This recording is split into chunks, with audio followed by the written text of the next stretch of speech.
हाँ तो मेरे प्यारे विद्यार्थियों, कैसे हैं आप सब? उम्मीद कर रहे हैं अच्छे होंगे, स्वस्थ होंगे और एग्ज़ाम की तैयारी में व्यस्त होंगे। मैं ओम प्रकाश मिश्रा और आप देख रहे हैं अपन YouTube channel success study star. तो मेरे प्यारे विद्यार्थियों, आज जो मैं आप सबको पढ़ाने वाला हूँ, मैथ का VVI सब्जेक्टिव क्वेश्चन जो कन्फर्म न हुआ लोग 18 फरवरी को यहीं से क्वेश्चन देखने के लिए मिलेगा। ठीक है, तो वीडियो का अंत तक बने रहिएगा, आपको 100% समझ में आएगा। ठीक है, और यदि आप हमारे चैनल पर पहली बार है तो चैनल को सब्सक्राइब कर लीजिए, लाइक कीजिए, शेयर कीजिए और कमेंट कीजिए। ठीक है, चलिए सवाल को प्यारा तरीका से फोड़ते हैं। क्वेश्चन पढ़िए। कह रहा है यदि साइन थीटा बराबर 12/5 हो तो टेन थीटा सेक थीटा का मान निकालना है। ठीक है, जब भी मैथ का प्रश्न सॉल्व कीजिएगा आप यहाँ पर में हल या सॉल्यूशन जो भी आपको आता है लिख लीजिएगा। तो हम मान लीजिए आप यहाँ लिख लेते हैं सॉल्यूशन, या आप हिंदी में भी लिखना चाहते हल लिख लीजिएगा। इंग्लिश लिखिएगा तो और एग्जाम आप पर खुश हो जाएगा। उसके बाद लिखिए हल और ये लिखिएगा दिया है। ठीक है, क्या लिख दिया? दिया है।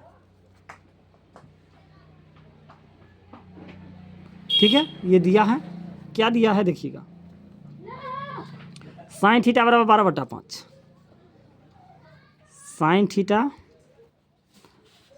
थीटा बराबर 12/5। अब एक बात यहाँ गौर कीजिएगा, साइन थीटा बराबर 12/5 है तो साइन थीटा का फॉर्मूला क्या होता है आप लोग जानते हैं, लंब बट्टा कर्ण होता है। तो ये लंब है और ये कर्ण है। तो हमें ज्ञात क्या करना होगा, पहले लंब कर्ण पता है तो हमें आधार निकाल लेना है। क्या निकाल लेना है? आधार ज्ञात करेंगे। तो लिखिए पाइथागोरस प्रमेय से, पाइथागोरस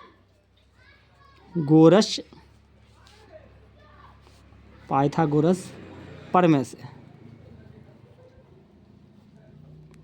पाइथागोरस प्रमेय क्या होता है आपको पता है? तो आप लोग कहेंगे यस सर। पाइथागोरस प्रमेय क्या होता है और हमें निकालना क्या? आधार निकालना है, आधार।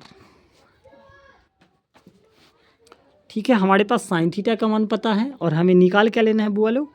तो आधार निकालना है। तो आधार में क्या होता है? आधार में होता है आपका लंब स्क्वायर और माइनस कर्ण स्क्वायर। तो देखिए लंब का मान है 12 तो 12, कर्ण का मान 5। देखिए 12 का स्क्वायर कितना होता है? 144, माइनस 5 का स्क्वायर कितना होता है? 25। 144 में से 25 को घटा लीजिए तो कितना आ जाएगी बुआ लोग? तो आप लोग कहिएगा सर 119 आ जाएगा। कितना आ जाएगा? 119 आ जाएगा। और 119 किसी का स्क्वायर है तो आप लोग किसी का नहीं है। तो हमें पता चल गया, लंब पता ही था, कर्ण पता ही था और आधार क्या निकल गया? 119, रूट 119। ठीक है, तो हमें ज्ञात क्या करना? Tan theta. क्या ज्ञात करना? टेन थीटा और सेक थीटा। तो लिखेंगे टेन थीटा बराबर क्या होता है फॉर्मूला? लंब बट्टा आधार। क्या होता है? लंब बट्टा आधार। तो लंब का मान कितना है? तो 12 और आधार का मान क्या है? तो रूट 119। क्या है? रूट 119। तो लिख दीजिए। चलिए अब किसका ज्ञात करना है? Sec theta. सेक थीटा, सेक का फॉर्मूला क्या होता है? तो आपको पता है कर्ण बट्टा आधार होता है। तो लिख लीजिए कर्ण बट्टा आधार। तो यहाँ देखिए सेक कर्ण का मान क्या है? तो आप लोग यहाँ देखिएगा तो आपको पता चलेगा कर्ण का मान तो 5 है। तो लिख लीजिए 5। और हमें और क्या मांगा था? आधार का मान क्या निकाले हैं? रूट 119। आप लोग अच्छे से देखिए तो लिखते हैं रूट 119 और मेरा सवाल बन गया होगा। एक बार पूरा आप लोग अच्छे से स्क्रीनशॉट ले लीजिए और हाँ अच्छा लगा हो तो चैनल को सब्सक्राइब, लाइक, शेयर, कमेंट अवश्य करें। धन्यवाद।